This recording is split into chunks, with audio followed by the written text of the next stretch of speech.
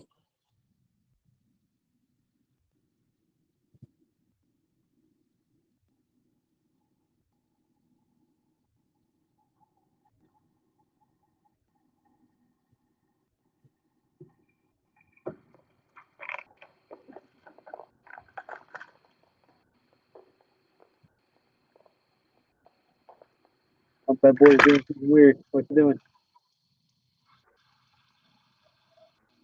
Yeah, these lights are a blessing and a curse. They're fun to look at, but I'm seeing everything now. It used to be before I had to wait for the rod to move. So that stick that was up underneath my planer board, Yeah. yeah, is now on my hook on that rod. Go figure.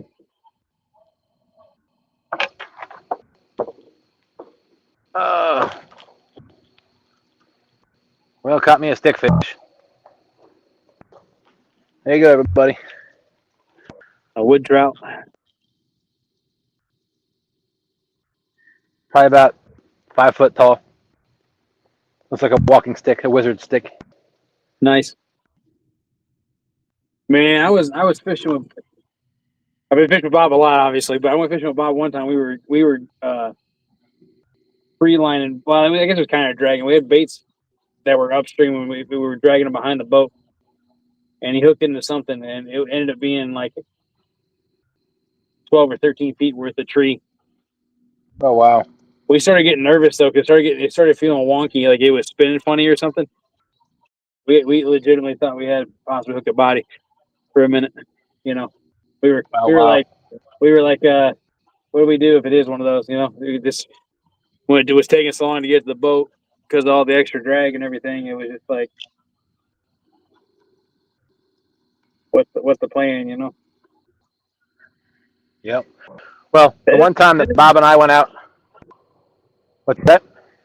I would say that's the only unfortunate thing about catfishing is you do tend to be dragging the bottom. You can find things you don't want to find. Yeah. Well, when Bob and I went out a couple years ago, not this last time, but when he took me bumping, we were heading back to the ramp, and there was a whole bunch of police officers there, Oh, geez. and they were searching for somebody that had fallen in.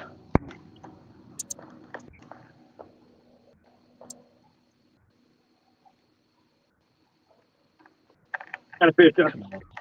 Oh, you got a fish? Yep. All right, give me 1 second. I'll put you on full screen.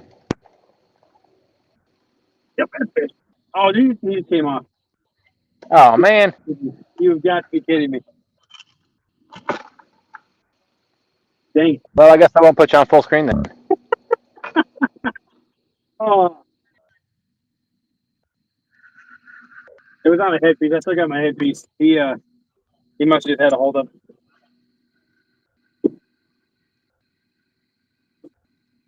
Dang it.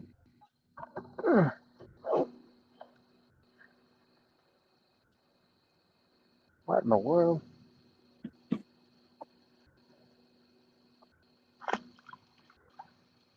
Yeah, here. Hey, Dustin, put me on full screen for a second. I'll show you what happened. All right, hold on a second.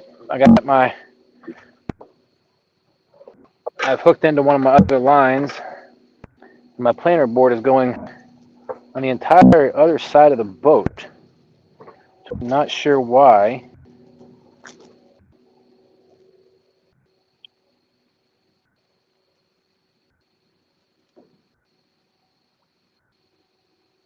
Well, if you guys are watching, you can see it. You can just see where my straight knife line is not a straight knife line anymore. He's had the back of the bait. I'm coming.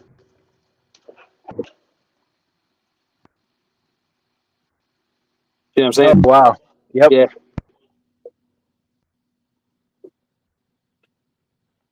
Yes, sir. I'm going to go ahead and put a fresh piece on because that one did get bit, but it doesn't have a lot of blood in it anymore.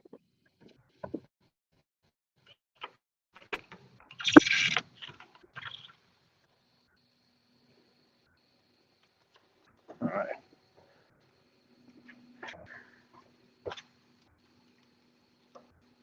That one came from in the channel.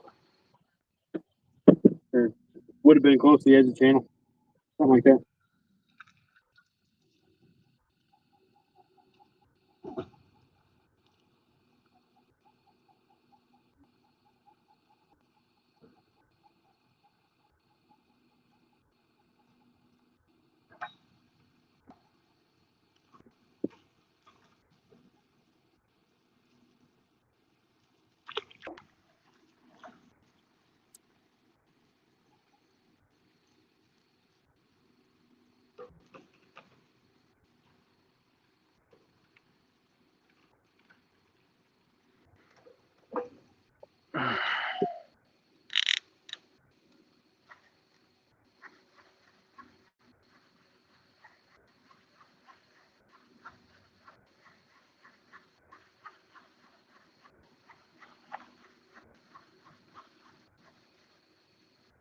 I got another stick. Awesome. This one's not quite as big, but my bait is gone on this one.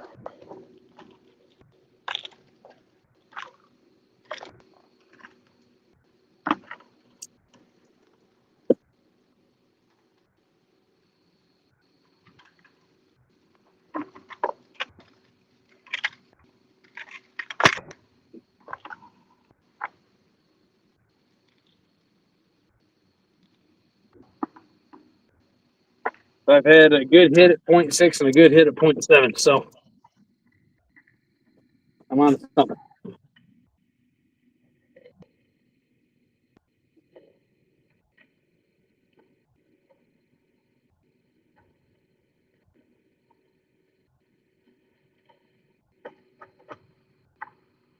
I am in that sub 20-foot range.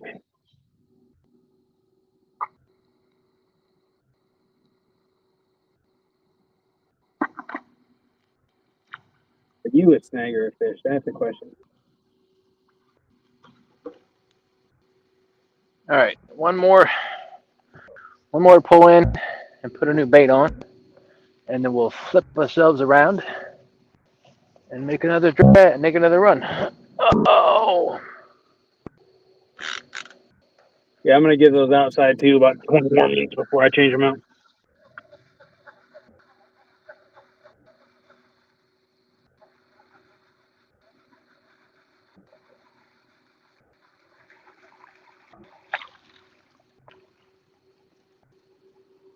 I think something just tried to jump up and grab the bait that I had dangling over the water.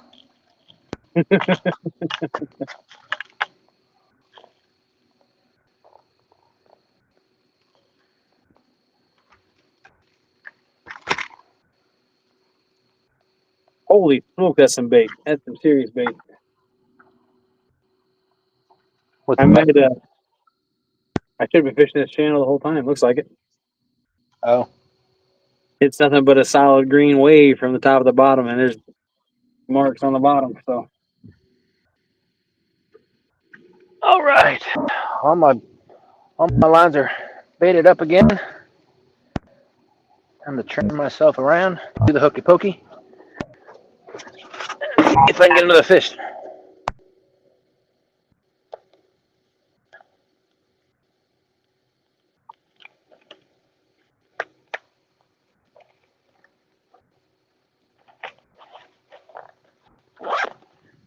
All right. I'll turn this light off so I can actually see what I'm doing.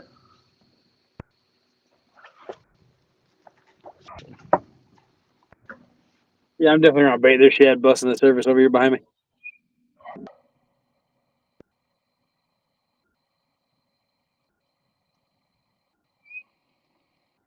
This is my chance to get schooled by a striper.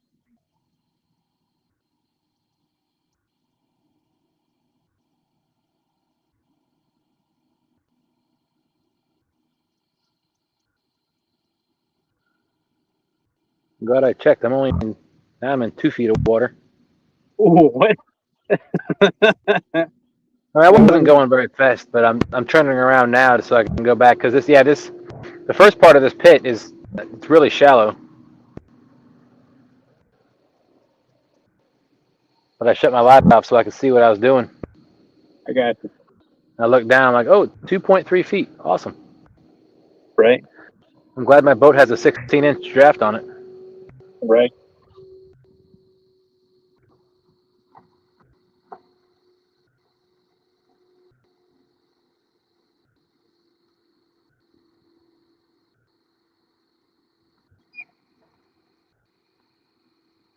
I'll buy there's a bald eagle over here. There's two of them. All right. Let's get our baits back out there. First I've heard Bald bald eagle's eagle. a good sign. Well, it's the first time I've heard them at night, though.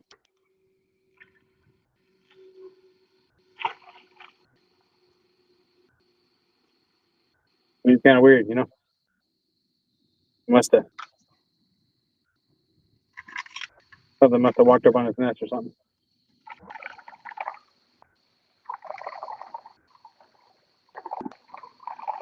Something disturbed his slumber. Yeah. Who are you? Mag. Man,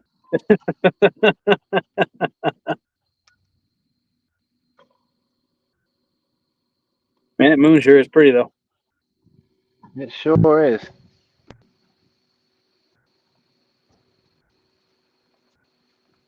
Whoa, slow down there. Speed demon. Something just breached the top and jumped. Probably mullet.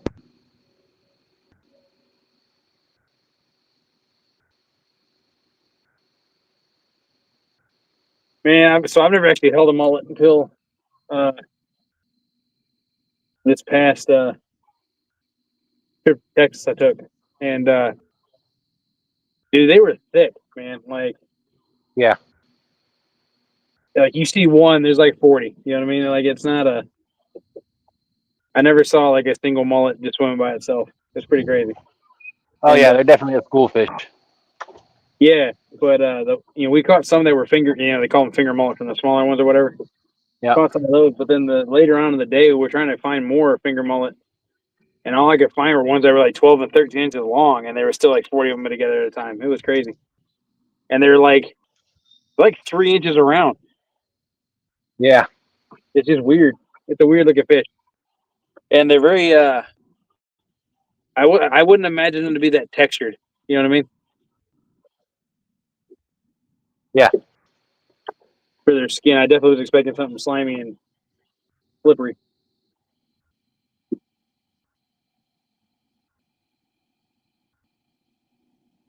Those are some good looking marks.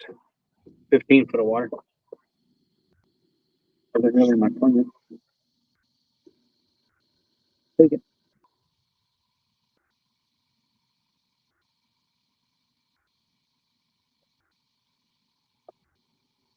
If I get another takedown like that last one, I'm definitely going to wait a minute and let it try to get the whole bait in its mouth. I think I jumped the gun too early. A lot of people have a tendency to do that.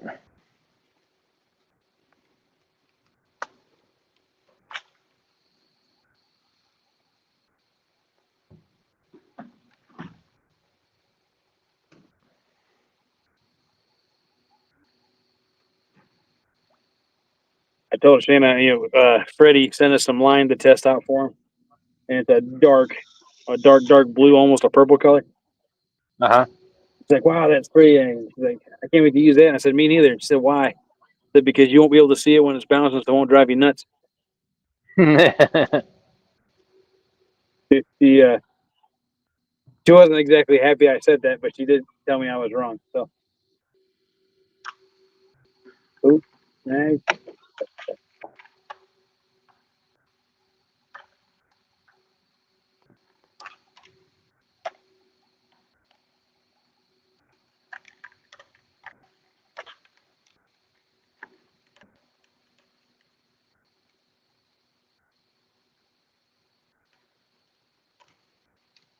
I definitely have. I have water covered from 5 feet to 25 feet at this point.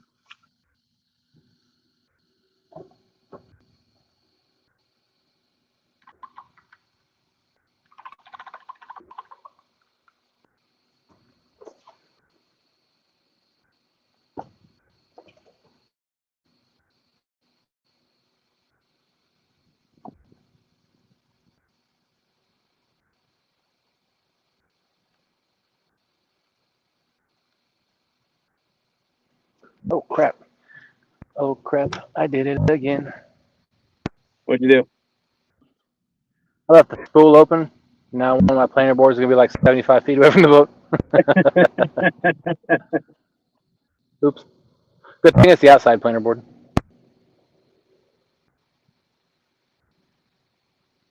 Yeah, at least it's not as bad when it's that one. I knew that was gonna happen.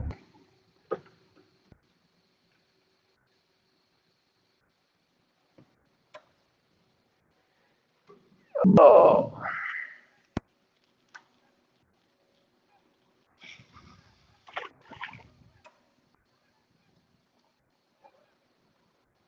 Yeah, this crosswind's weird.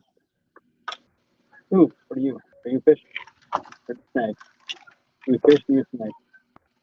Snag. Gotta be a snag. Yeah, snag. Snag. Be a fish. Be a fish. I wanted it to be a fish, but it was too smooth. There was no erraticism in that one at all. Interesting choice of words. I Erraticism. was just thinking, I don't know if that's even a word. I was just thinking that.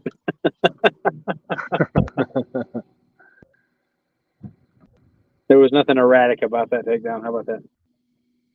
There you go.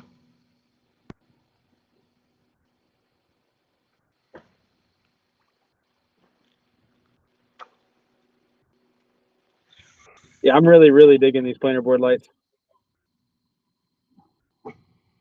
Yeah, I'm a big fan of them myself. I don't know why I ever did this without them. I should have bought those first thing.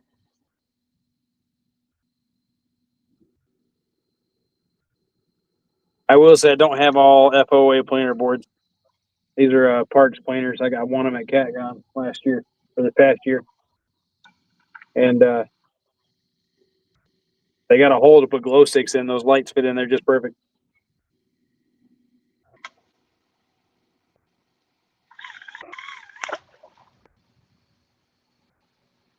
You may not be all FOA yet, but you will be. You're still new.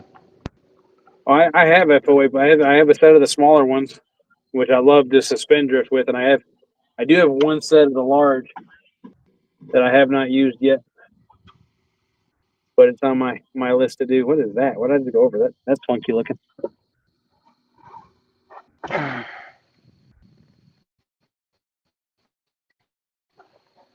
might get snagged in a second. I don't know. I don't know what that was. I'm gonna shut my light off real quick so I can see what I'm doing.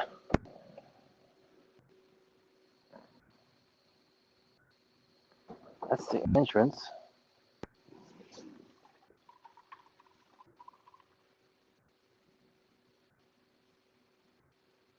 Like two ships crossing in the night.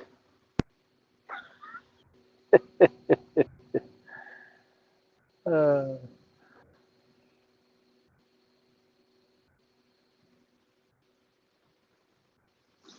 oh, real low.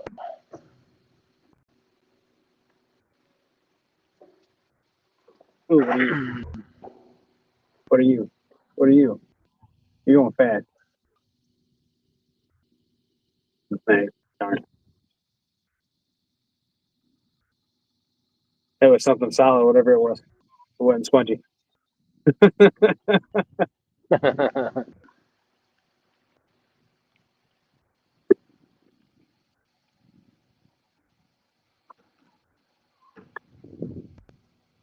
So, like the other planer board on this side, I forgot that my veil was still open on this one. I let it go a little farther than I wanted it to. So you've done it twice now in the last 5 minutes? What's that? So you've done it twice now in the last 5 minutes? Correct. Both on the same side of the boat, too. Oof. But we're good. I reeled that other one in, and it stayed clipped, so we are good. All right, let's see. Now my anchor light is. You running 4 boards, you said?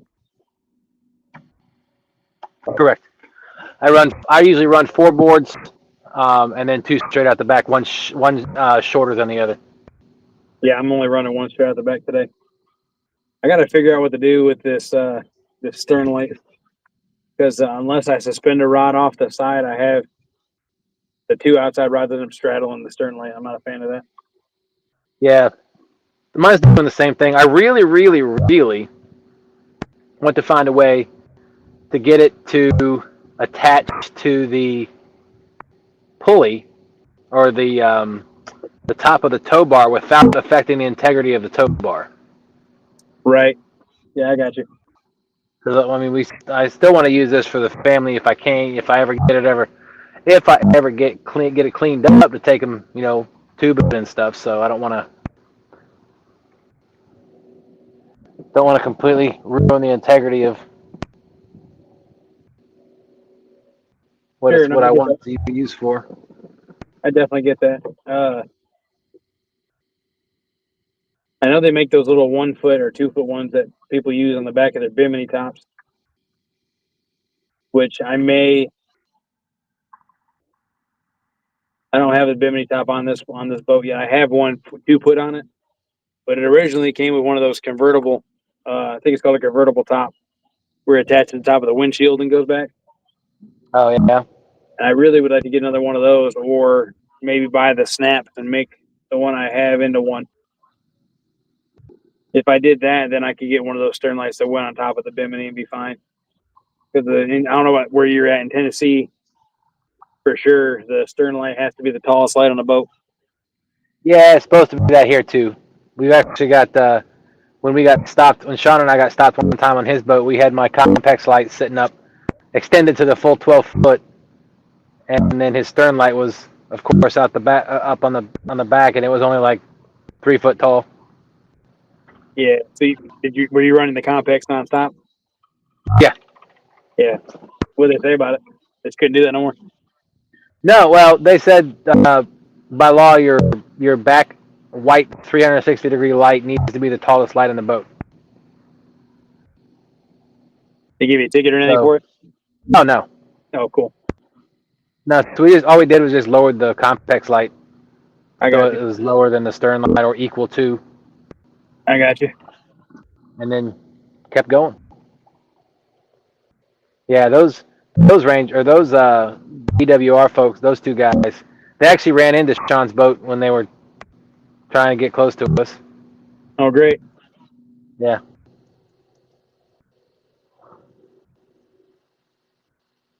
Man, tonight's been weird. I'm marking fish in 30 feet. I marked fish in 15 feet. I marked fish in 20 feet. The 2 bites I got were between 15 and 23 feet. I Yeah, am unable to find a pattern. the one fish that I reeled in a little bit ago, he was actually, I think, in about 10 feet of water. He was a small one, probably about 5 pounds. Yeah, I haven't gone that shallow yet. I don't know if I will either.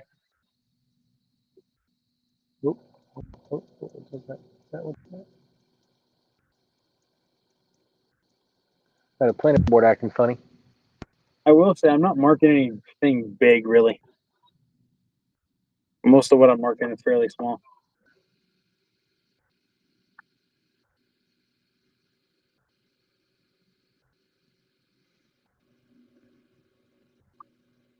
Yeah, like I said, I don't mark much with mine. I mean, I've only got the normal 2D. I got a Dragonfly 5 Yeah. from Ray Marine. So I've got down imaging, but I don't really know how to read that. I'm sure it's a lot like side scan, but straight down. Yeah, my understanding it is. I'm not an expert with it either. I like the fact that it's essentially, honestly, to me when I read it, I try to read it the same as sonar. The only difference is you get a clearer picture with the down scan. It's got less interference. Yeah. So you like when you look, especially when you look at the bottom, you can kind of read what's on the bottom better, know if it's actually a tree or a rock, or if it's a fish. It seems to stick out better. I think in terms of locating fish in the mud, the 2D, the regular sonar, chirp sonar, the colorful, the orange and purple, blue one. Right. I think that one does a better job at locating fish that are sitting in the mud. Because the scan doesn't really separate it that much in my experience, unless they're off at the bottom entirely. But like I said, if they're laying in the mud, they're part of the same thing, but you get a different color on them versus rocks and stuff when you're scanning with the chirp. Gotcha. So just my limited experience. I put the 2D or the down scan on right now, and it looks like there's a bunch of like seaweed or moss and stuff on the bottom of this pit. Right. Huh. But I'll be honest with you, very rarely do I ever go out and like scan to look for fish because my sonar isn't really the best when it comes to that. So I know there's times where I've looked for a fish, I'm like, oh, that looks like a fish, and I drop a bait on it or whatever, and I'm like, nope, no fish. When I fished with Daryl a couple times, he's a big proponent of scanning holes before he stops and sits on them. Ooh, are you a fish? Are you a fish or is that a snake? Are you a fish or a snake? I am neither. Are we playing 20 questions? Oh, that's a bigger mark. I'd be okay with that. I saw one of the graphs I was looking at Bass Pro Shop when I was up getting my RV state inspection done. I had some time to kill, so I went to Bass Pro and looked at the sonars they had there, the fish finders, and one of them, it has a live scan or a live scope like feature. Yeah. Which I would never get.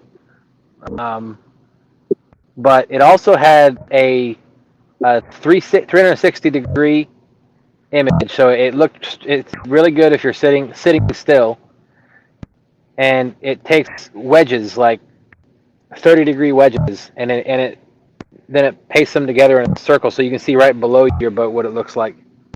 Yeah, I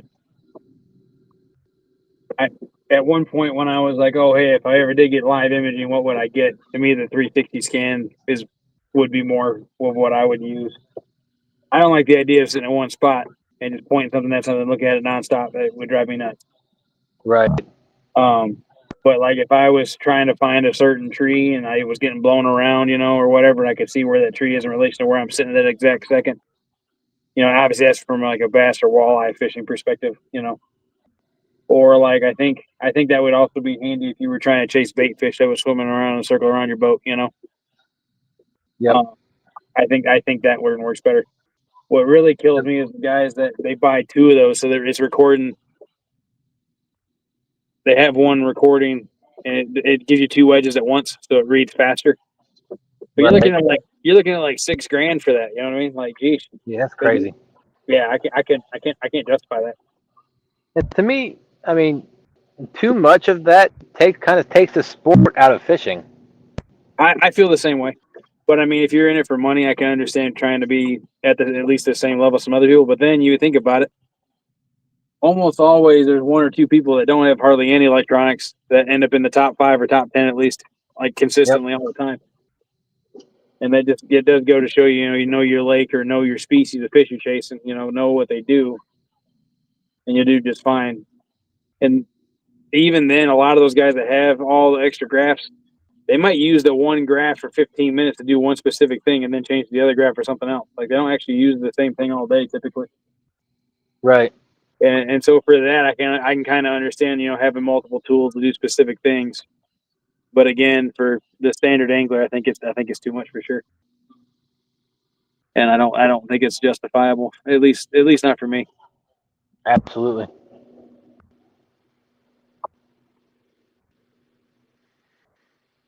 I mean, it goes to that same point that you can know where the fish are all day long, but if they're not biting, they're not biting. There's nothing you can do to change that. Right.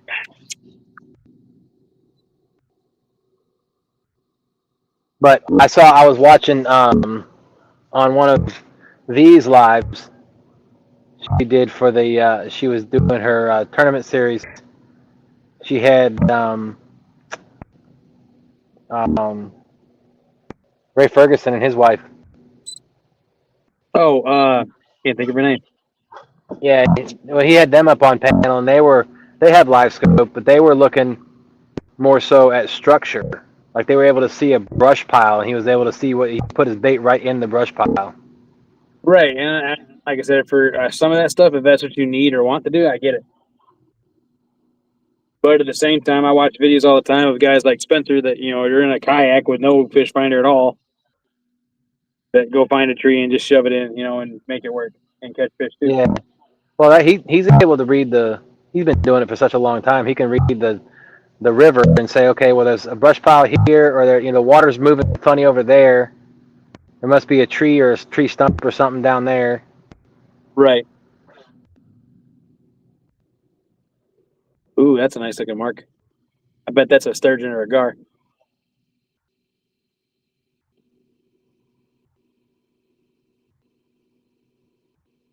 I'm still not opposed to at this point. If there's something in here that's big enough to swallow a big old head chunk, I'll take it.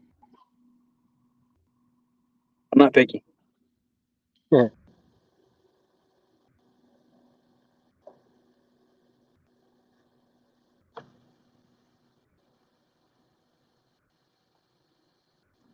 Pretty cool looking at the back of the boat and seeing the. I don't think you guys can see it. The red and green light. I shut my light off. The red and green lights from on the planer boards just floating out there. Yeah, my phone can't pick it up either. I don't think. Not with the stern light on. I have to shut the Compex light off every now and again so that I can see the bank because this pit's not very wide and you don't want to run up on the shore. Right. There's a lot of rocks and stuff over here. But I am going to cross the other side of this creek and try to hit the flat on the other side, closer to the main channel. See what's going on. I think what I'm going to do is I'm going to go to the other side of this creek, or other side of this creek, other side of this. It's a big circle, and then I'm going to try to bring drag my planer board just along the outside edge of this circle. Yeah, that's what I started off trying to do. I think that was now that I'm hindsight looking at it, I think that was kind of a waste. I saw where the bait was wanting to hover, I guess, but that's about it.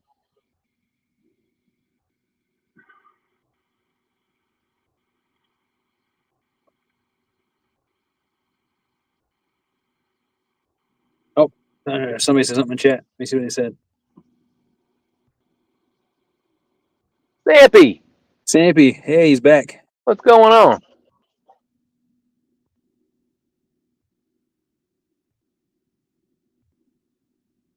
Saying hi to everybody. Yep. And I mean everybody. What he does. What's up, buddy?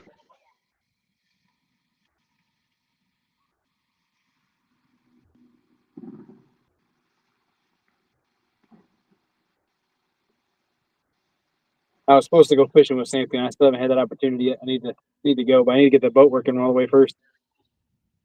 Yeah. I hate to take somebody out and be like, oh, hey, we had to use the trolling motor the whole day. Sorry. Well, if you're dragging baits, that's okay. I mean, that's true.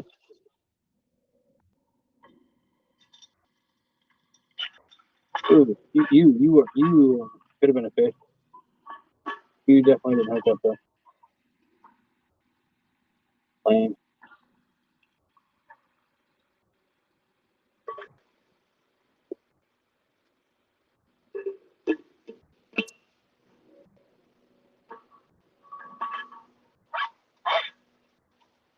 The wind stopped on me, so I was going 0.8.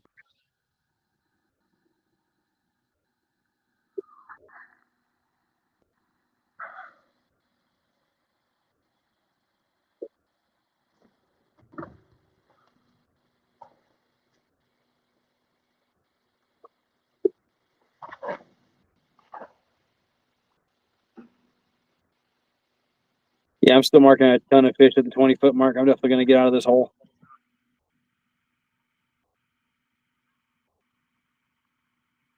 This creek channel's between 30 and 35 feet. It's not really a creek. I don't even really know what to call it now. It looks more like a mountain gorge. Because it doesn't really, it's, I don't know how to describe it really. It's not. I don't know. It's not. It's not. It's not like a thin snake. You know what I mean? It's Right. several bowls that have narrow spots that connect them, kind of thing. I got you. Are you a fish? We've gone through this before, Anthony. I'm not a fish. I don't know how many times I got to tell you this. Apparently, about a million more. I think before I keep making this circle, I'm gonna bring those out 2 boards because I haven't changed them. Oh, what are you? That's fish. That's fish. We can look up fish.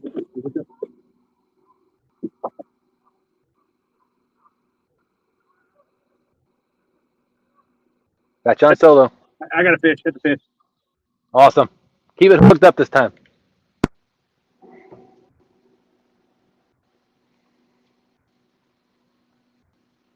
Yeah, I'm pretty sure it's decent size too. Nice. And a bat. Yeah. You can hook the bat at the same time.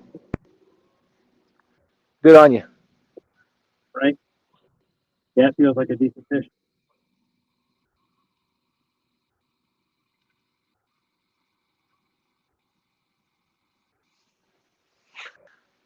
I've got enough bait for one more bait change, but I'll probably do that with about half an hour left.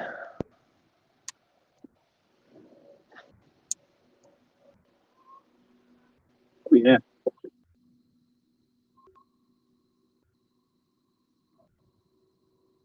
That's decent sized fish. I think that. How's the bat? Is it decent size? Yeah, I'd say it's a teener, probably. Oh, okay.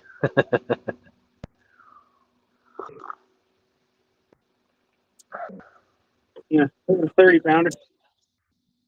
What's that? Not breaking any PV. Oh, gotcha.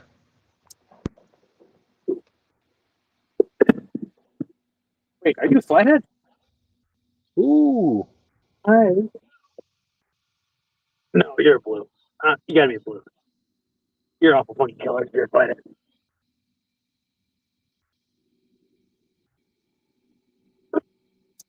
I would say all we see is blue, so. Yeah, it's blue. Blue. Hey, board off this.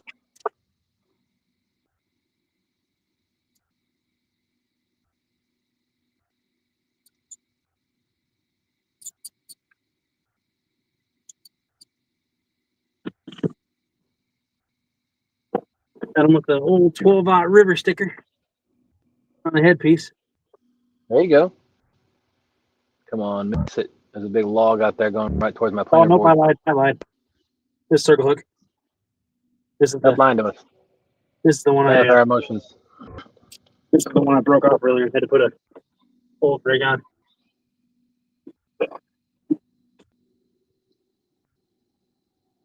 Oh. Man, what is it with you freaking sticks? I got a log that just attached itself to my planer board.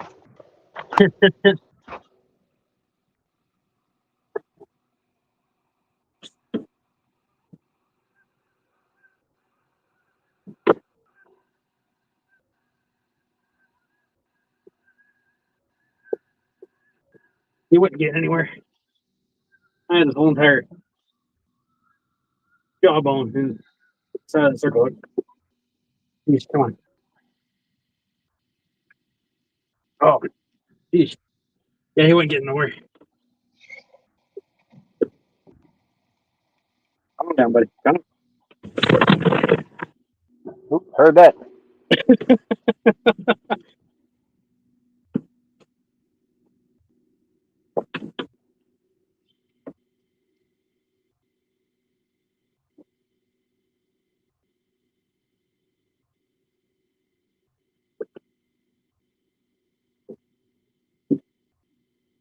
So I had to do strobe. Hang on. There we go.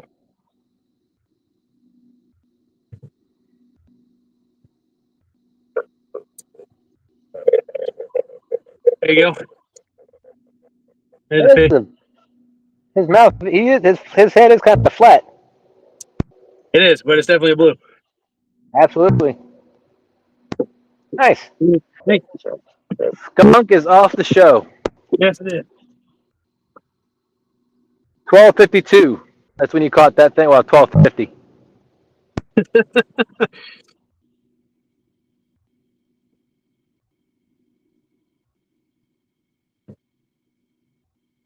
I still got my bait. Nice. We'll put a fresh piece on them. He was in deeper water. So maybe I should stick with this.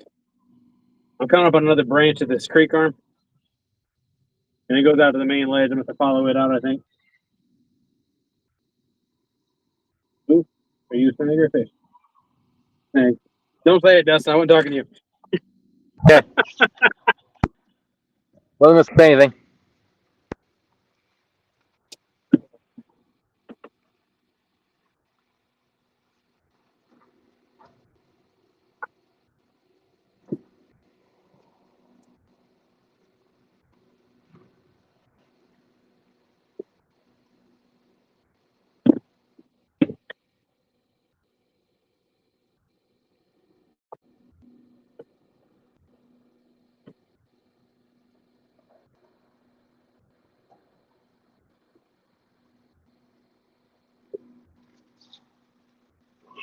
Well, I was right about one thing.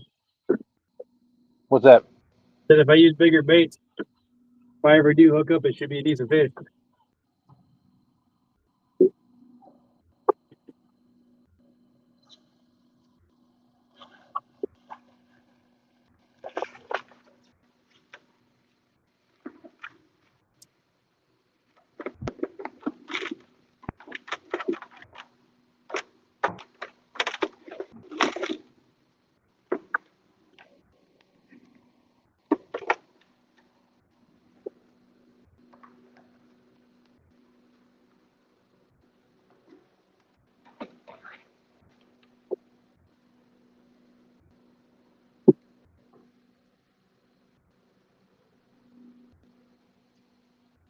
One thing I find myself doing a lot that I need to quit doing is casting it way far, letting it sink all the way down, then putting the board on.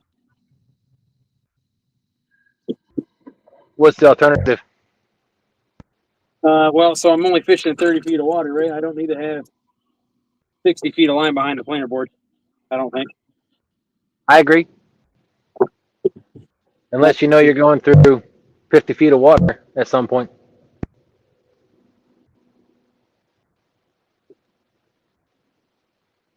Oh. What was that?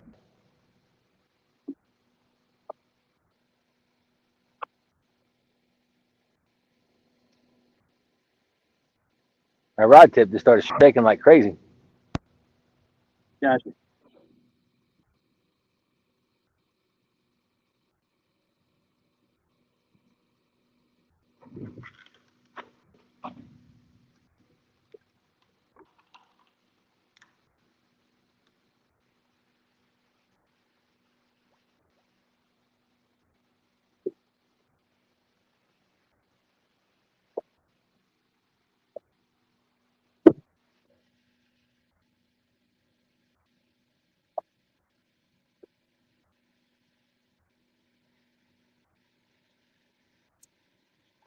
My planer board came disengaged.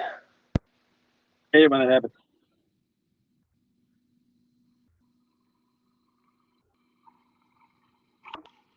Certainly did.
Something like that. That's just me having tension on the board.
I made the cardinal error of dragging planer boards. I let my outside, or I cast my outside board, and I'm trying to keep it outside of the other one that was already out there. So I'm having to walk it out past it, past my other one. I should do the same thing.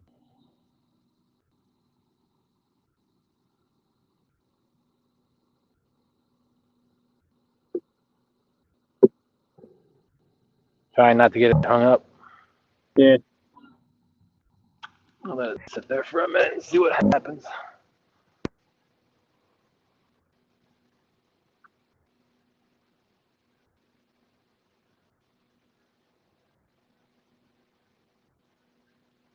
Yeah, forget you're supposed to do what? You're supposed to let line out of the middle one, let it become the outside one. That's Yep. It's supposed to do. Definitely isn't what I did. There's a new person I haven't seen before, Taco Daddy XL, saying, "Out here on the James right now myself." Oh, welcome, Taco Daddy. Oh, nice. Doug Talley said my grandson just put a 15-pound flathead in the boat. Nice. Congratulations. That's awesome. Whereabouts on the James are you, Taco Daddy?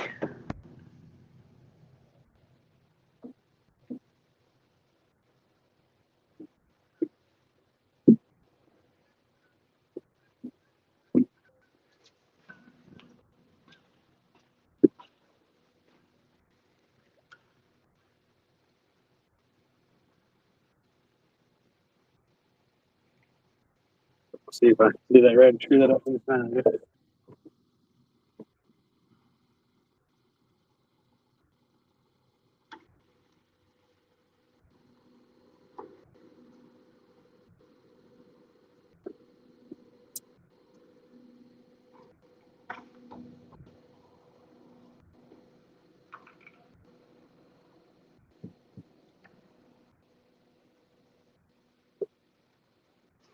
Oh! Uh-oh! Big fish. Awesome. Peel and drag. Very nice.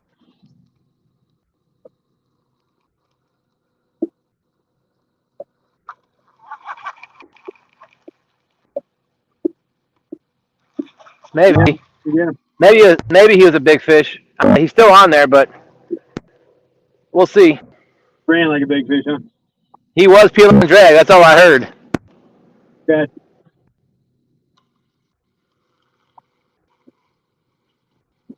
He ain't a huge fish, but I'm gonna have to get the net this time.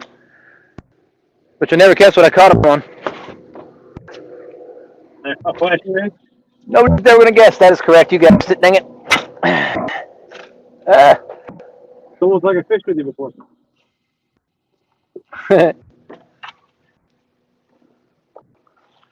Hold on, big guy. Hold on.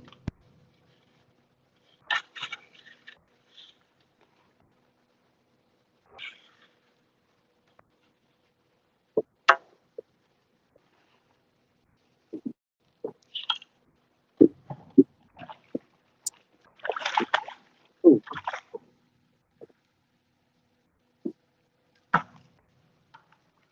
In the net. Well done, sir. Sorry, I want to put myself full screen, but I didn't have a chance to. Good.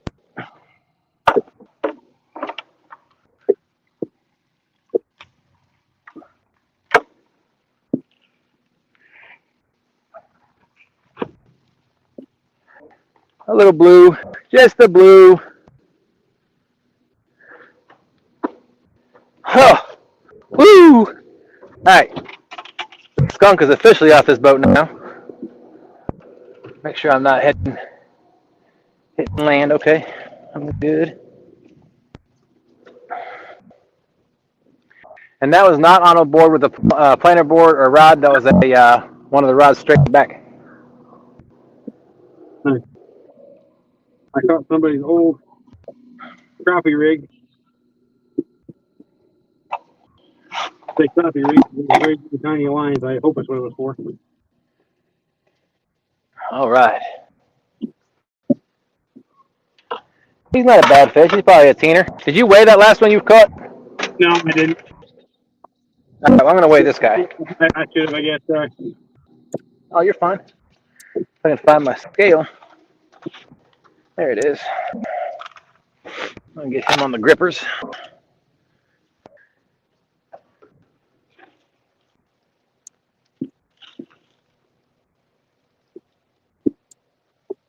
So you got the skunk off the show, and I got the skunk off my boat. Yeah, that's that might be the first time that's happened since the start of the show. That we both caught a fish? I think. Could be wrong. It might be at the same time, yeah. I think you're right. Or on the same show. Yeah, but I'm pretty sure the one day that you, me, and Brandon did the show, him and I caught one, but I think you skunked that trip. That was one of the first episodes. Trying to think. I think after, I think it was just one person or the other every episode after that. All right. So not a monster. Wait away. 8.79. There you go. Nope. Get the frame here. And put him back. Caught him at 1:05 a.m. Well, let go. I'm letting go of you. You let go of me. Good gracious. All right.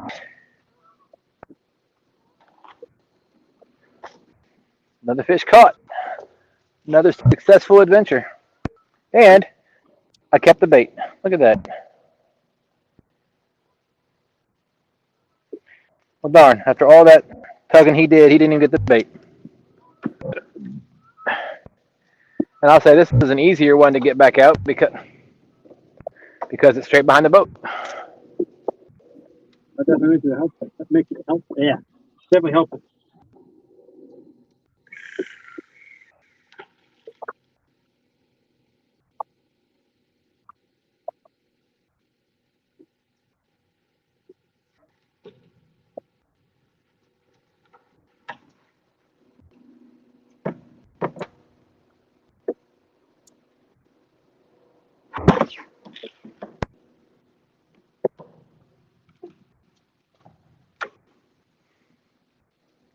All right, we're fishing again.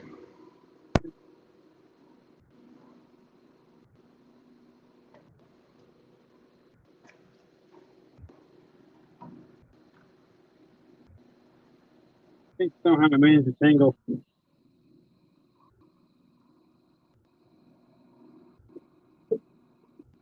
these boards or something, because I got one.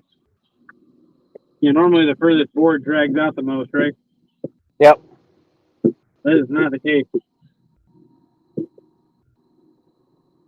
I guess I'm gonna use that reset. Interesting. This downscan is actually pretty cool. I've never used it, to be honest with you. Holy crap, what did I do? Uh-oh. What'd you do? Still don't know.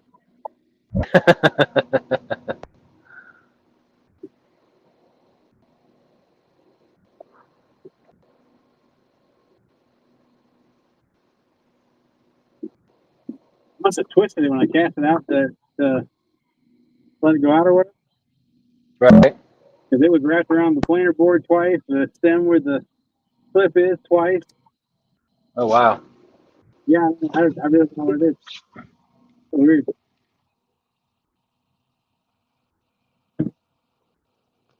I'll put my light back on my rods here in just a minute. I'm trying to churn, and I got to keep an eye on the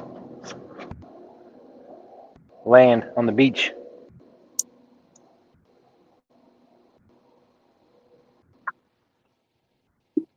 I got to send that reel back to Captain Spiro and see if he can clean it up for me. The drag is worn out. I've had that reel for like 4 years.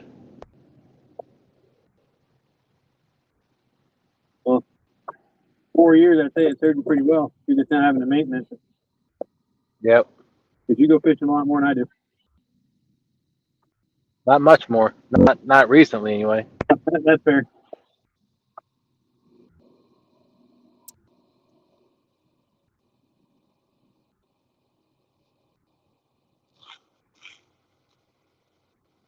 Price is averted. Oh, good. Now I have no idea where I'm at. Nowhere where I want to be. Still seeing bait though, so whatever.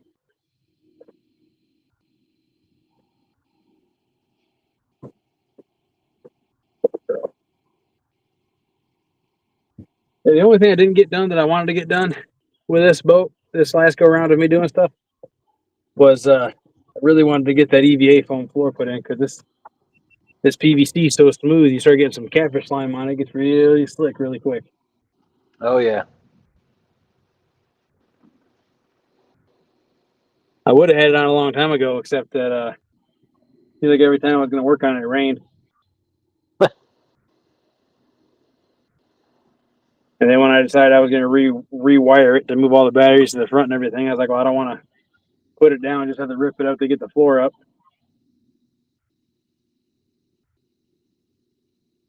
That has been a waste. Absolutely. I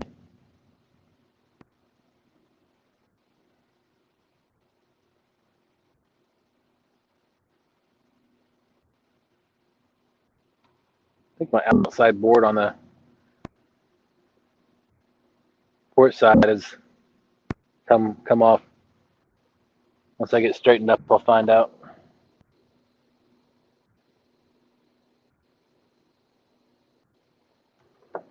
Dude, I'm marking fish at literally every type of depth. This is so weird. It's not normal.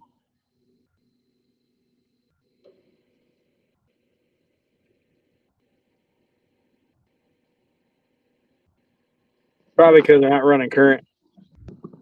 So they're all just kind of scattered everywhere, you know? Yep. The only thing I can think of.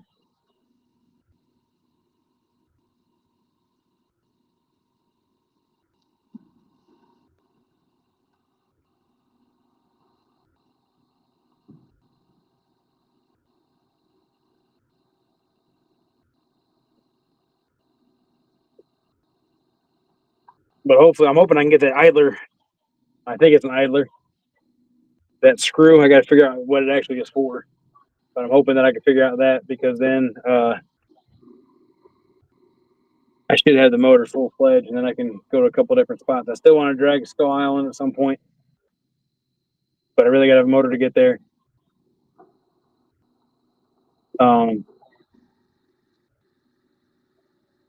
During the winter, at some point, I want to drag at the discharge if I can ever find it. I could never find it with the kayak. Huh. So I'm hoping I can find it with a boat. They say during the day, if you can find them when they're actually discharging out, you can see it. All the water does something funky at the top. But every time I've had a chance to go up there where I would be safe enough in the kayak anyway was at night. Right. Not that necessarily it's safe to be out in a 8-foot plastic or 14-foot plastic boat in the middle of a giant lake at night either. Anyway, but at least there's less pleasure boat traffic then. True. I missed some chats. Hang on. What I miss? Did I miss? Oh, that was Taco Daddy you were talking about earlier. Yeah.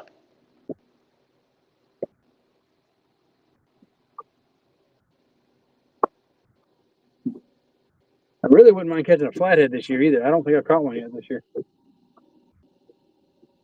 Get yourself some flasher rigs. Just saying. My wife has caught, I think, 2. Her brother caught 1. My buddy Tyler, I took out fishing because he had only ever gone bass fishing one time. I took him out catfishing. He caught a trifecta that night. Oh, nice. Yeah, I don't think I've caught a flathead this year. If I did, it must have been really small. So I don't remember it. Yeah, I've caught. Ever since I started using the flasher rigs, I think I've caught 1, 2, 3, 4, at least 6, I got you. and that's in the last 6 months. Right.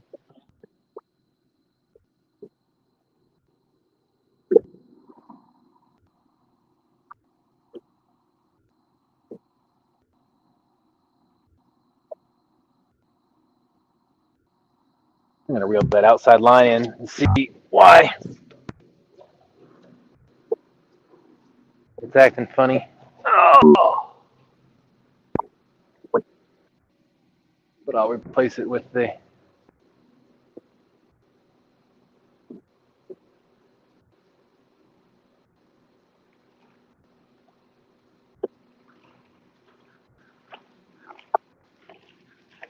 Is it what I think it is?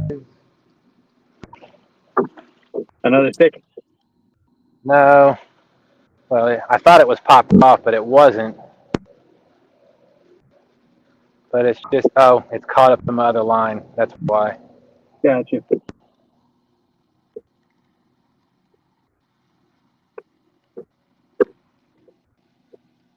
Oh, come on.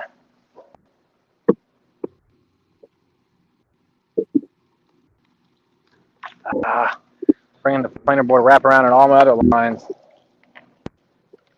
God dang it. Yeah, I still haven't been able to do a speed test on this new motor yet because I haven't had it working enough on the water yet to try it.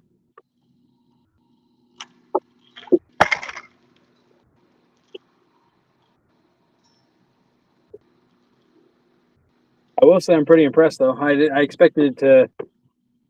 Yeah, I knew it was heavier than. I went from a 90 to a 60 to a 90. I expected it to weigh down the back of the boat more, but it doesn't really feel that bad. But I did move all that other stuff up front though. That could be part of the difference.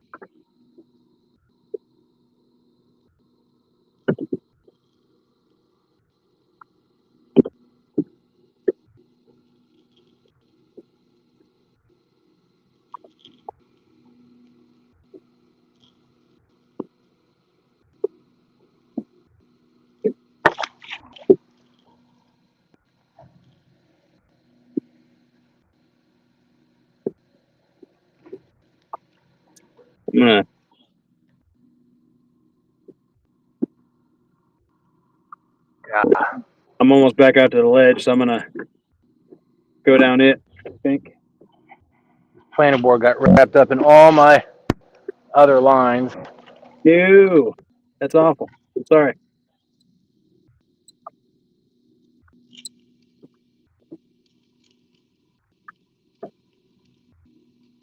Well, it's my fault, I guess.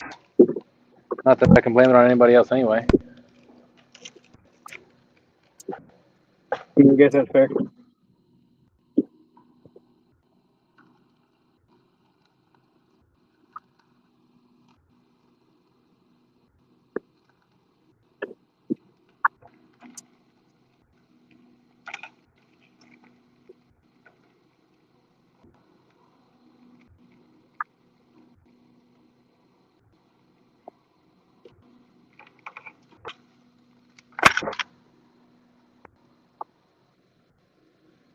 Yeah, I'm now in 16 feet of water.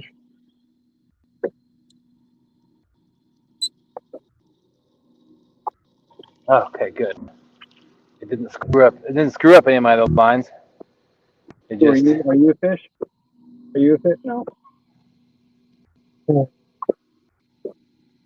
right. Well, I am.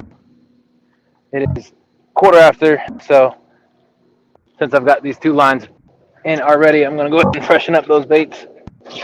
I don't blame My you. last, with my last shad. Alex in the house saying good evening, gents. Good evening. How are you, sir? A little bit bigger bait on this time. What's up, Alex?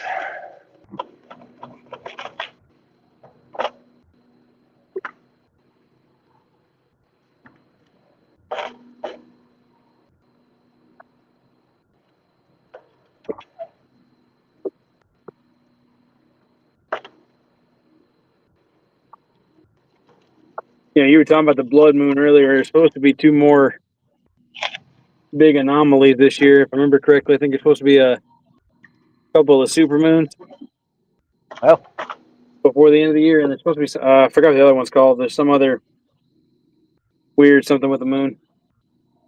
huh. There was, I think, if I remember right, there was 4 things that were gonna happen between September and the end of the year. One of them was the blood moon on the 7th. But the only place I could actually truly see the actual blood moon was Australia and that far side of Asia. Remember right? And then we should be able to see the supermoons when they happen.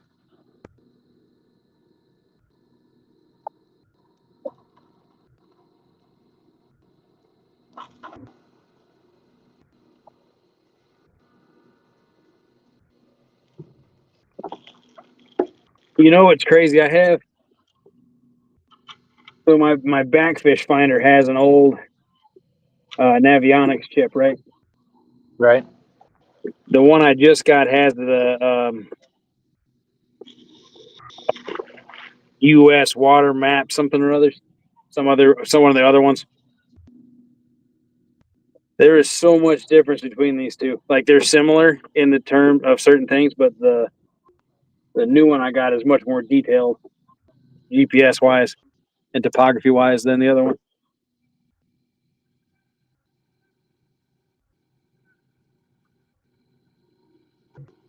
And they're both Lowrance, they're both HDSs.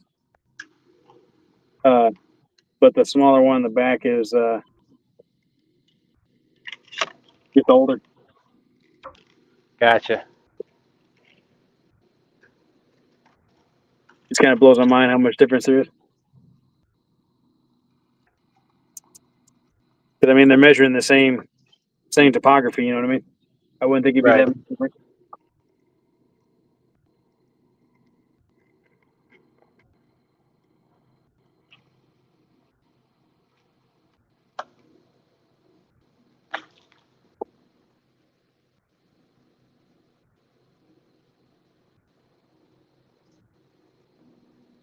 Well, I'm about to commit one of the biggest crimes you can commit in Dragon. Uh-oh. What's that? About to be going downriver. Like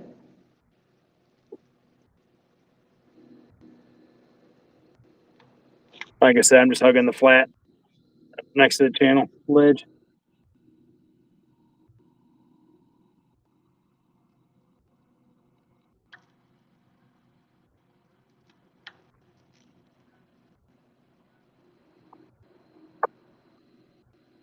Depending on the time when I head back down there, I might split off and try to go over that island in the middle. See if I can find that sailboat again.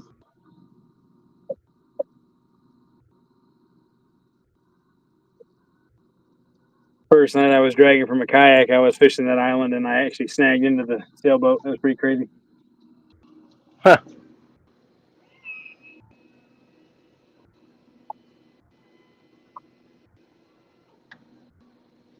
There was definitely fish around it.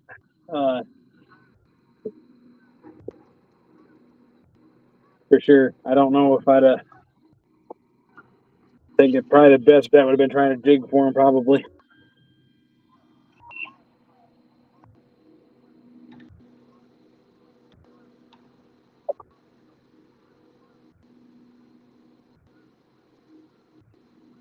I think, therefore I am. You think what? I'm sorry? I said, I think, therefore I am. I think my trolling motor batteries have died. Oh. Well, that's not good, sir. Were they not fully charged? Well, I went and got the boat this morning, and I plugged them in. So the answer to your question is no, they weren't fully charged. But I mean, I've only been dragging for a couple of hours. I had this trolling motor last for a long time. Right. It's kind of finicky though. I mean, it's jaydog's old motor. That explains everything. I'm just kidding. And let me see if the batteries are still engaging the.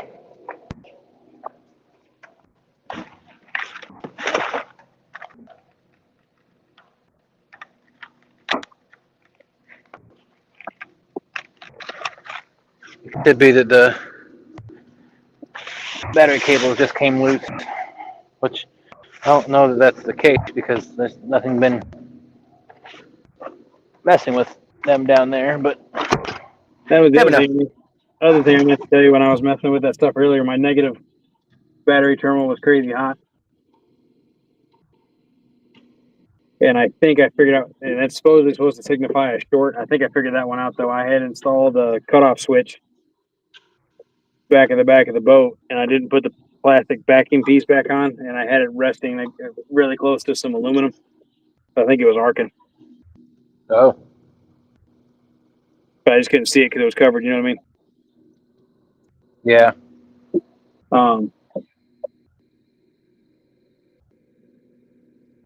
I have that plastic piece still, thankfully. I got to dig it out of the toolbox. I put it all in one drawer in the toolbox in case I needed it.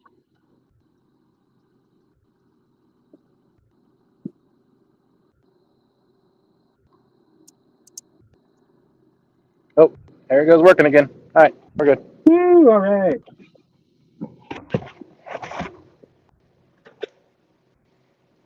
All right. Where am I at? That's too fast.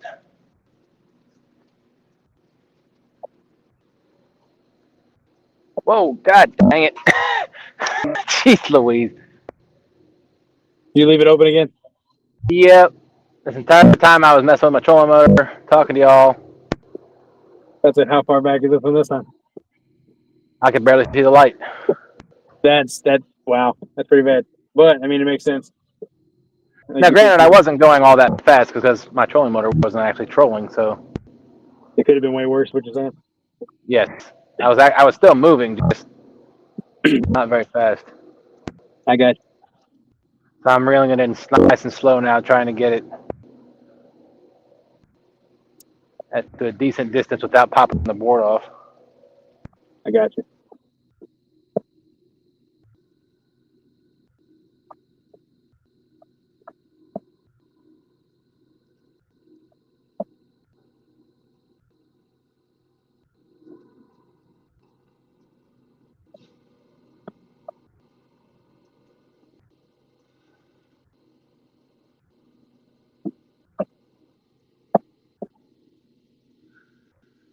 The downside to this trolling motor is the only way I know it's working is if I can hear it every now and again break the surface of the water, or I lift my motor up and look at the prop. You need a longer shaft, or is it just No. It's mounted to my cavitation plate on my motor. Oh, right, yeah, the bushes. Yeah. Sorry. Right, fine. So every now and again, you'll hear the prop wash will break the surface of the water, and you can hear it splashing around a little bit. Yeah, I've heard it a couple times tonight. So it's either that, or I look at my speed, and my speed's dropped drastically, so I'll know my motor's probably not spinning. Right.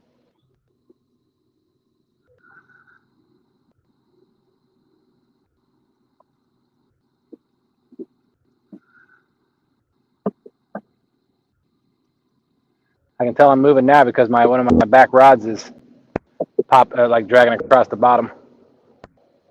Yeah. You won't do that if you're sitting still. It's true.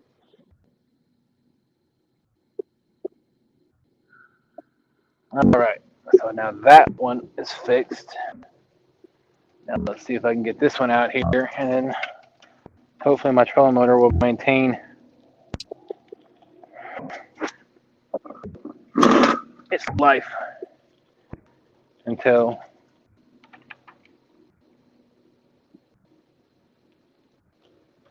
we are. I tell you what, man. I don't jug fish much, right?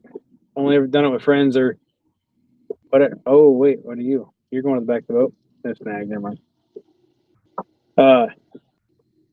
These lights would be good in jugs too. They're super bright. Oh, absolutely. I actually was gonna try to see if I can figure out a way to put them on my my bobbers, the floats for my net, my gill net. Oh yeah, sure. So if I do leave it at nighttime, if I go, 50, 75 yards away, then everybody else can still see it. Right, yeah, and not run into an accident. Yep. Well, they might still do it on accident, but at least you. Well, at least they wouldn't have an excuse other than they weren't paying attention. Correct. Yeah. If they do it now, it's probably my fault because I didn't have it. I wasn't with it, or I didn't have it lit up, or something. Right.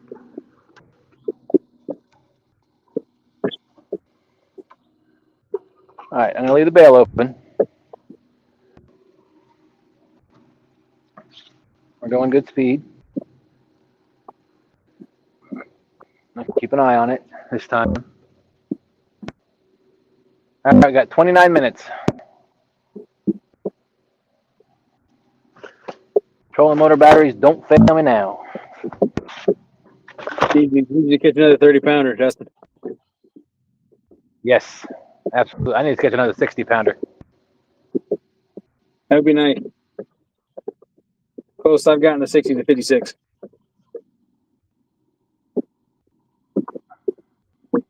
I have caught a 50,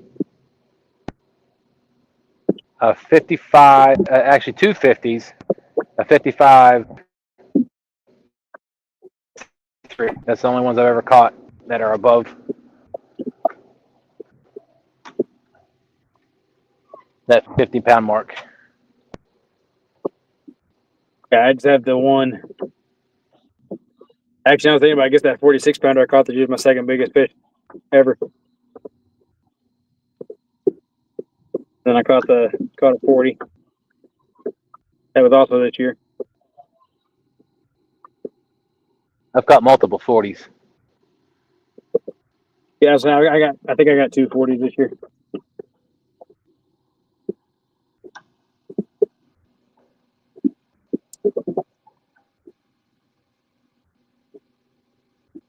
All right.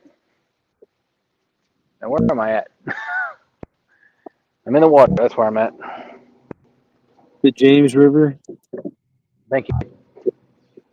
That's exactly where I am.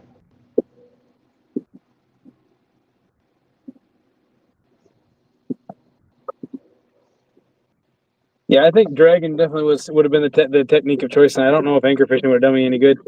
As scattered as all this stuff is, Right. I don't know that anchoring would have been the way to go.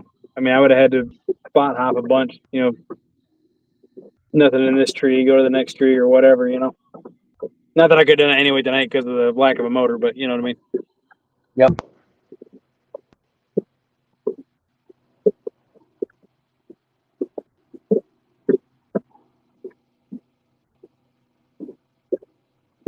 Wonder if Big Mike ever got any crappie.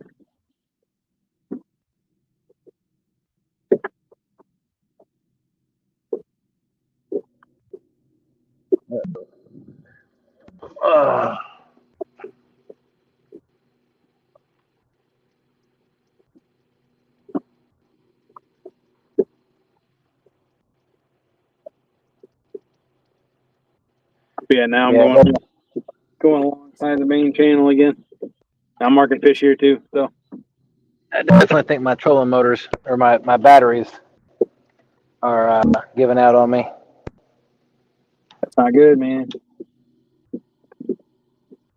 I mean, just tonight.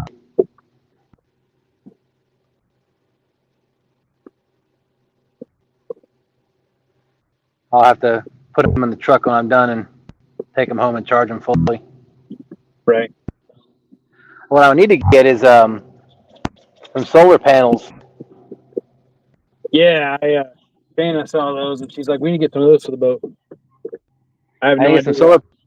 Well, I just need to get some solar panels and an inverter so I can put it on a post at the storage location so that I can plug my batteries in there. They'll always be charged. Right.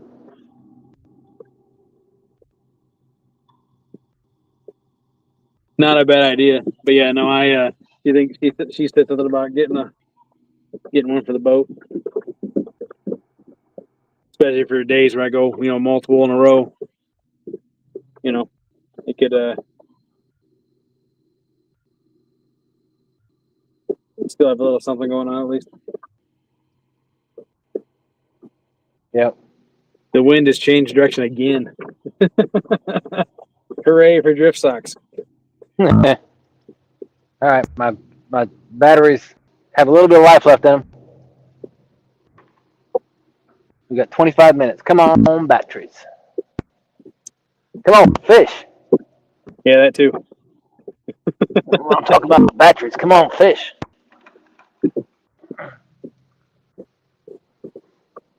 Come on, battery. Come on, fish.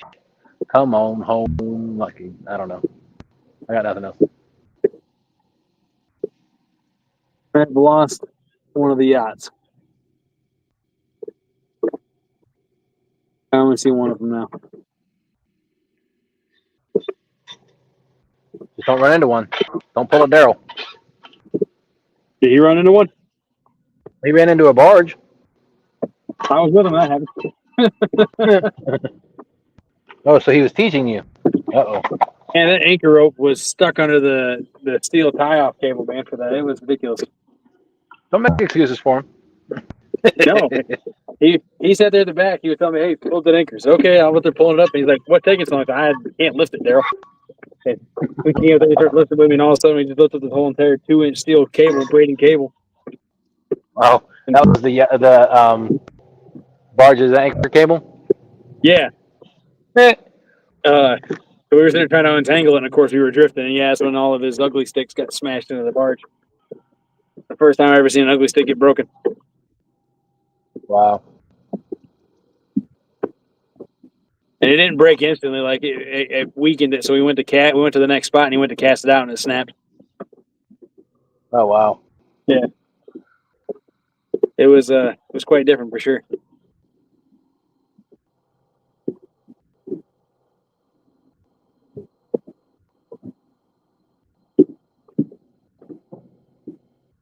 Yeah, this flat on this part of the ledge is weird because it goes from 20 feet to like 80 feet within like 10 yards.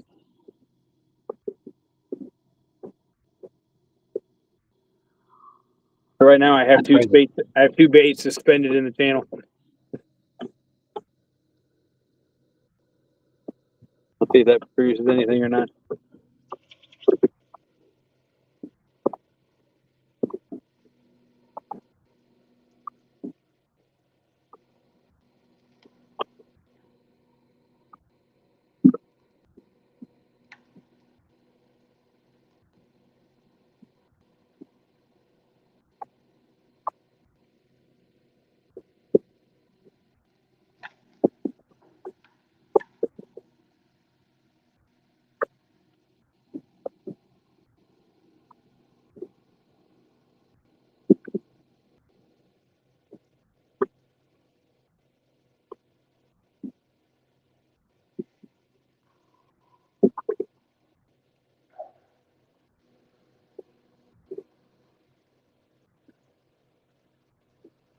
Well, I'm marking fish. I'm only about 14 feet of water, but I'm only going 0.3 right now because my batteries are about on their last leg. Well, as far as the charge goes. Correct. Oh, geez, I'm going a mile an hour. Hold on. Ooh, slow it down there. I say, when did I start going that fast? Arriba, arriba. Andale, andale.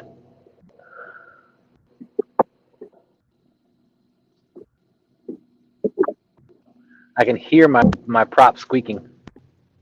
Dude, that's the most annoying sound ever.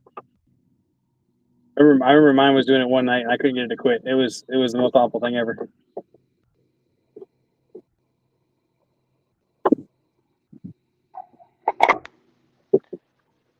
Come on, we've only got 20 minutes to go. Come on, motor, you can do it.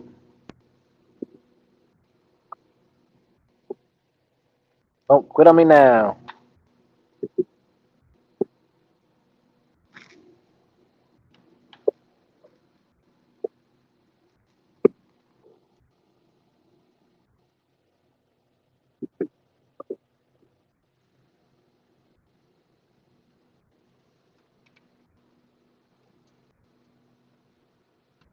Yeah, I would like some more fish. Wouldn't hurt my feelings.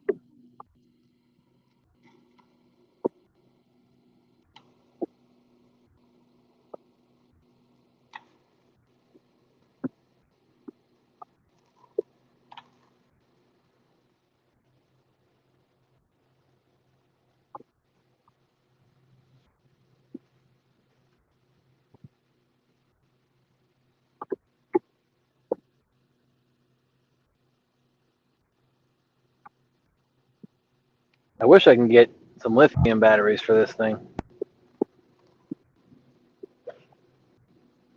Yeah, I don't know if I want lithium at this point now. Now that I've moved all this weight to the front, I mean, I guess I could.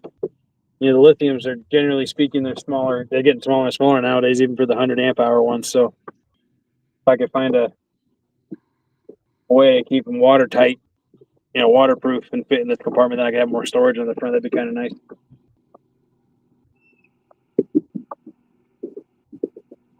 Because I have a size 31, a size 27, and then one lithium battery that's roughly the size 20. I think it's 27. You know, there's three like normal battery sizes. Right. I have one of the stupid large one. I had the one the next size down, and then my lithium is about the same size. I have it in one of those waterproof boxes, or not waterproof boxes, but you know what I'm saying. Battery box? Yeah. Yeah.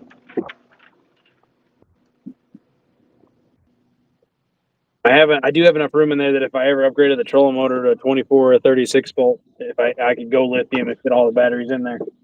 But like I said, making it safe for them in there would be the hard part at that point. Yeah, I was going to get those boxes for my batteries. I just haven't got them yet. So they're sitting on. So my boat is all fiberglass except for, like, of course, the transom has some wood going across the back. And then I believe there's wood. It could be fiberglass sitting on the bottom. That's what the batteries are sitting on right now. I got you. Man, I am all turned around. I have no idea where I'm at in this pit. That's not good. That's all right. It's not that big. Once we're done, I'll pull up my map on my phone and be like, "You're right here." Nowhere near the boat ramp. Oh no, well, like I said, going about 5 miles an hour like I do, I'm probably about 30 minutes from the boat ramp, maybe 25. I got you. If I were to get on a plane and go, I'm about 5 minutes away. Ooh, is that a fish or a snag? Is that a fish or a snag? Oh, dang it. I'm going to say I don't know. 90% of the time tonight it feels like it's a snag. I'm gonna mute real quick. All right.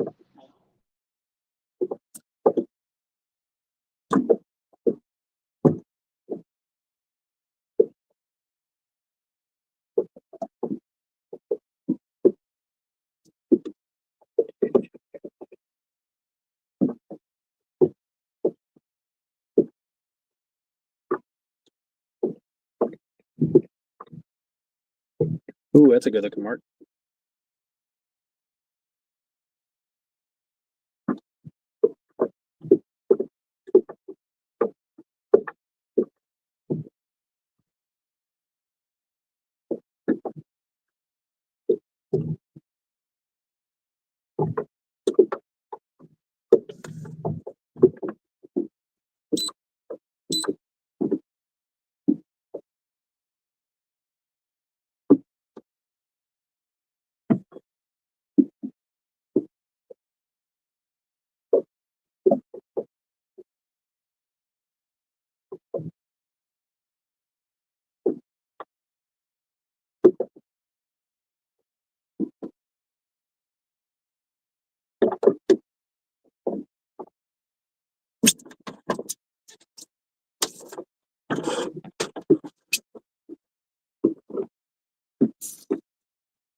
All right, I'm back. You're back and I'm spinning. However, I mean, I'm back. However, I believe my trolling motor batteries are not.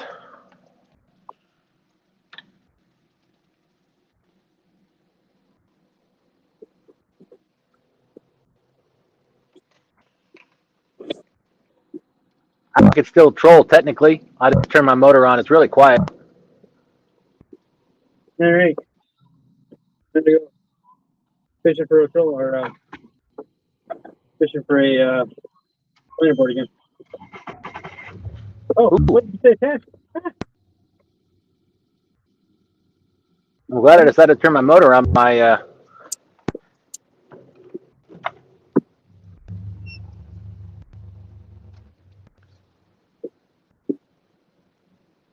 My light flickered a little bit, like my battery was getting a little low.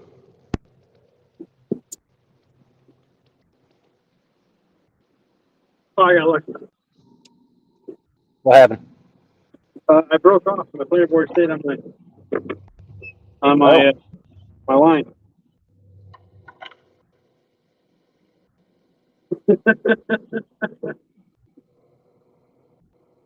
But luckily, I got one more rig. So. But yeah, then my line got twisted up in the snap in the back and stayed on there. Oh wow. It's stuck in that split ring, you know. Oh yep.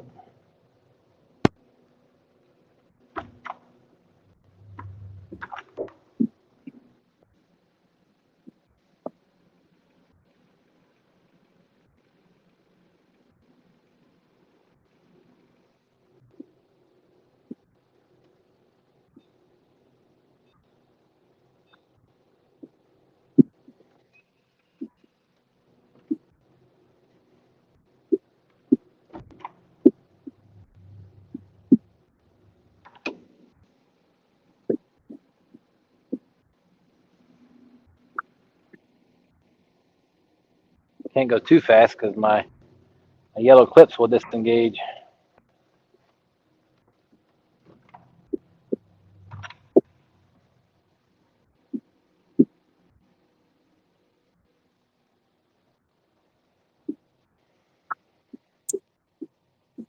believe I got one more pre-tied rig left.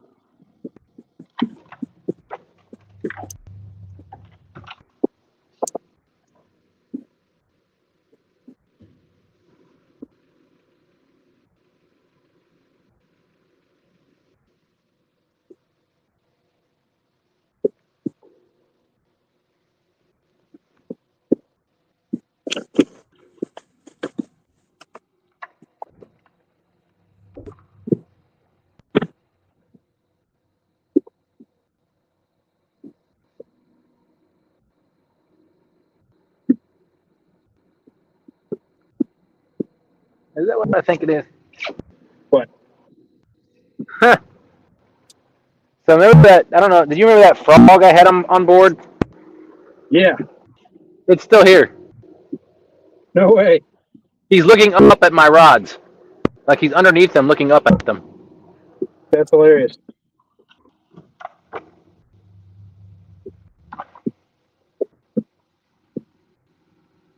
Apparently, the TSW mascot's a frog. I guess. I always thought it was a catfish, but I'll take a frog. Dude, holy smoke. What'd you do? Nothing. I wish I could see a picture of my graph right now. Both of them. Lots of fish. Dude. It's like a solid green wall. I don't know how my Wow. paddles are even still moving. Or, you know what I mean? Like, they should be getting smacked. Well, like we said before, you can find all the fish in the world, but you can't make them eat. Nope. I don't think it's a catfish. It's way up in the water column, but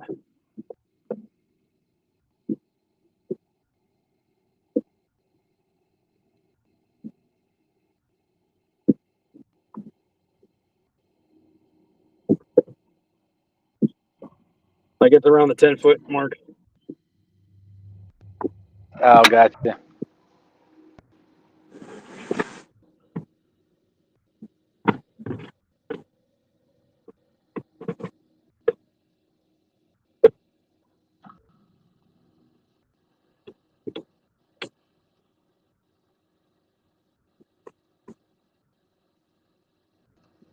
Oh, are you serious?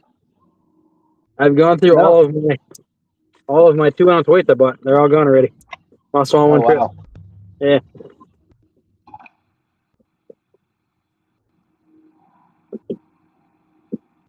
I didn't really want to use a 3, but you know what? I'm gonna go with one of these 1.5. Why not?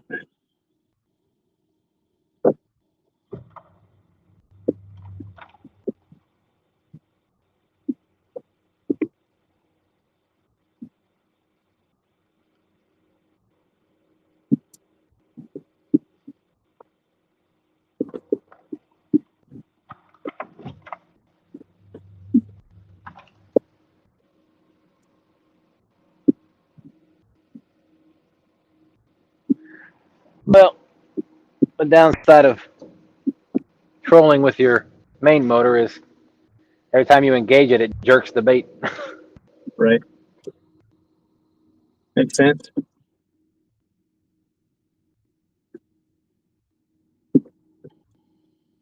Well, it lasted pretty much the entire show. Yeah.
Oh, the beautiful thing about tonight's show is we both caught fish.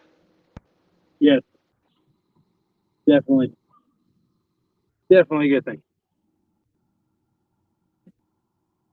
We shared a fact that some people may not have known about the word fishes actually being a word. So we may have taught somebody something.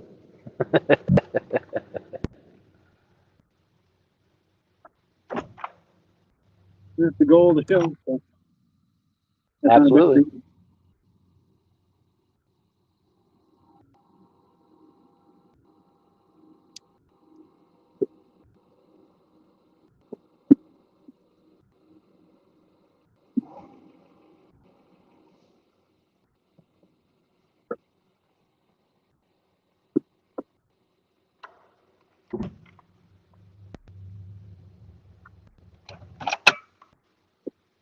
If I actually catch a fish doing this, I would be shocked.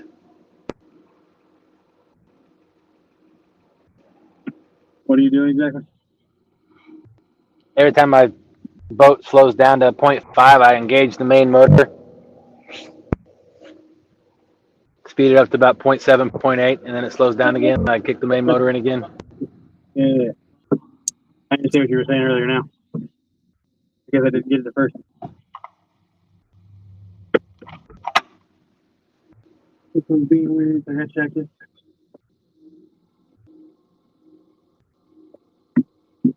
Are you kidding me? I just broke you off. How did you instantly snag again? Oh.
Five minutes, Anthony. You got 5 minutes. Oh, look who's here.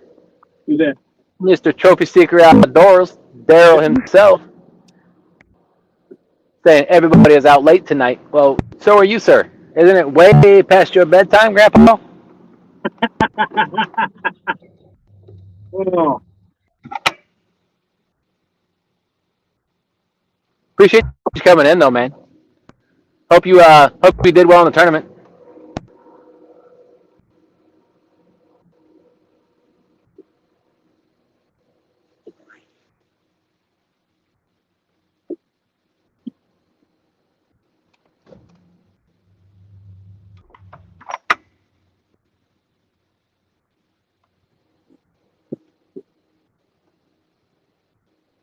He said on his way home from Memphis.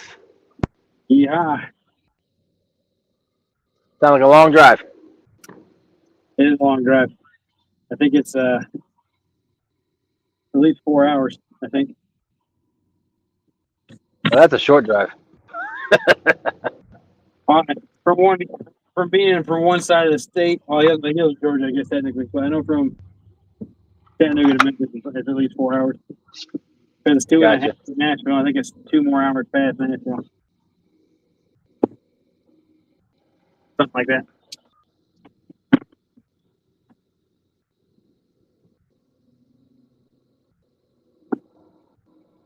Well, Daryl, we're about to end the show. We got about 3 more minutes and the show's over. My trolling motor batteries have died, so. Oh!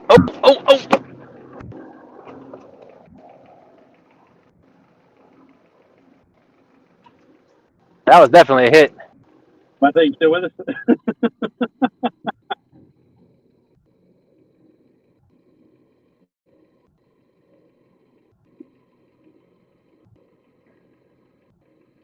Darn.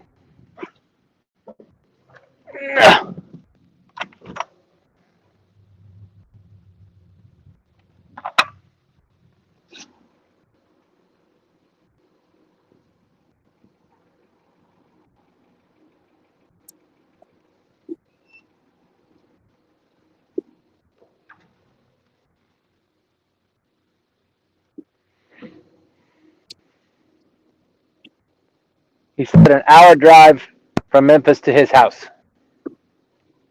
That's not too bad. It's going to take me longer to get back to the boat ramp into my house myself.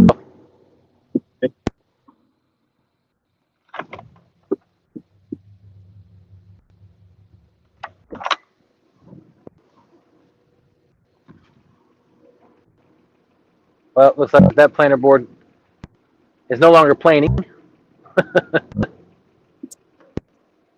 It must have popped off. All right, well, I'm gonna shut the motor down, and go ahead and reel everything in.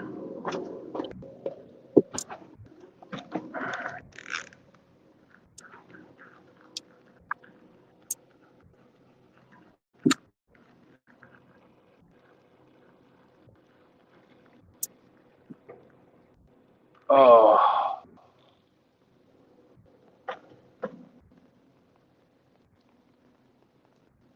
Well, I think the show was a success tonight. I agree.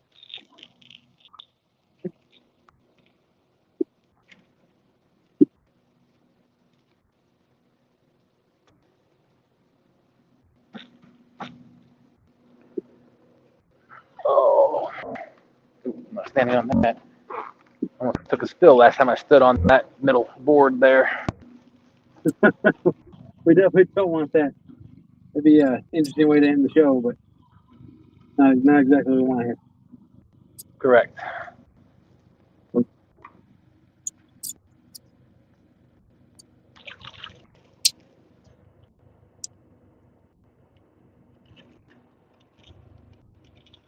The helicopter flying overhead.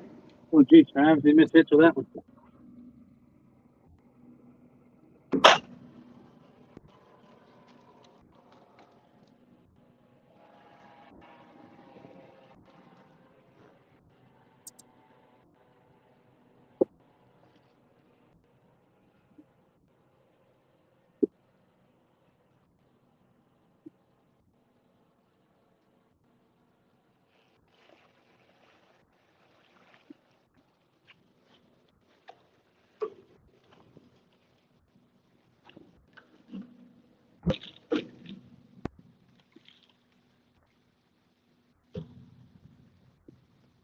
Well, Darrell, I hope you had a good time in the tournament.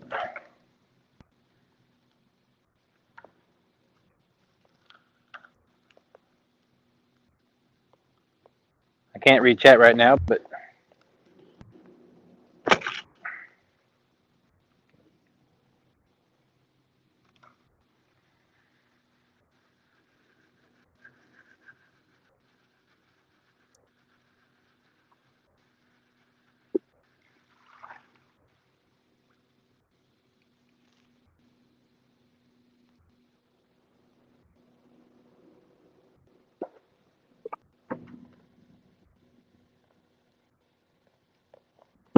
you still with us, Anthony? Yep, I'm with you. Gotcha.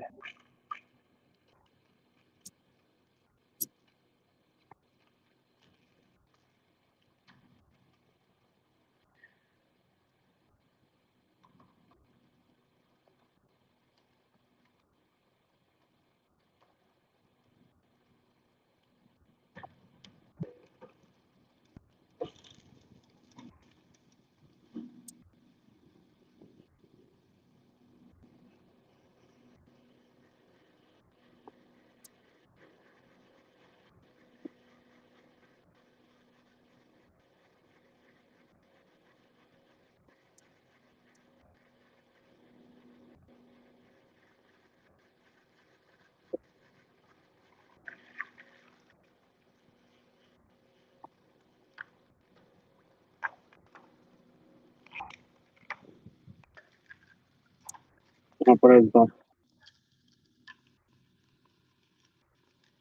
What's that? I bumped my trolling motor and I shut it off an accident. Oh. I hit it with the Oops. butt of the rod. Probably my only real complaint with the remote. Very easy to hit buttons.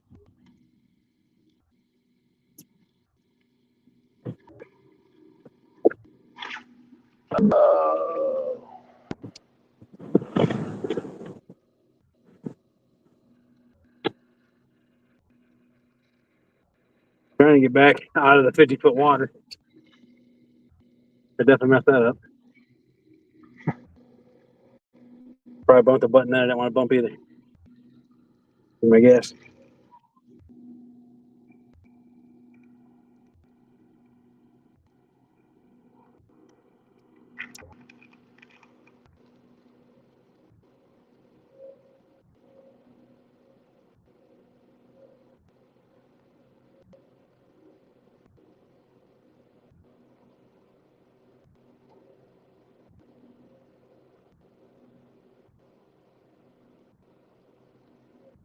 On. There we go. Oh. It It is 2:04, sir. Yes, sir, it is. We did successfully catch some fish for the show tonight. Appreciate Most every one of you guys for coming by and stopping by and checking things out. And hope you guys did learn something. Hope you guys have been learning stuff from the show, obviously.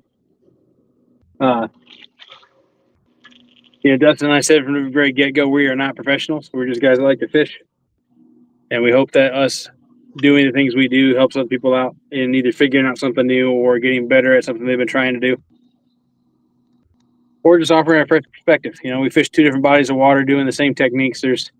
It's generally the same thing.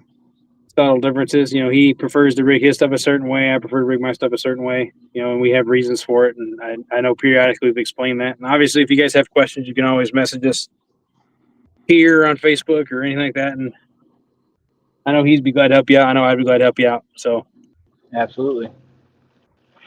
I hope you guys do or have learned stuff. Hope that continues to be the case. Him and I haven't talked for sure about the last day for this season of this. It is starting to get cooler at night. The bite will start shutting off for some of us eventually. His water temperature's already in the 70s. Mine's still in the 80s, but it won't be much longer to be in the 70s. That bite will start slowing down some, at least the night bite side of things. I know initially we had talked about possibly, the very end of September, beginning of October being the end of this. So we're going to play it by ear, obviously, until him and I have a chat about it.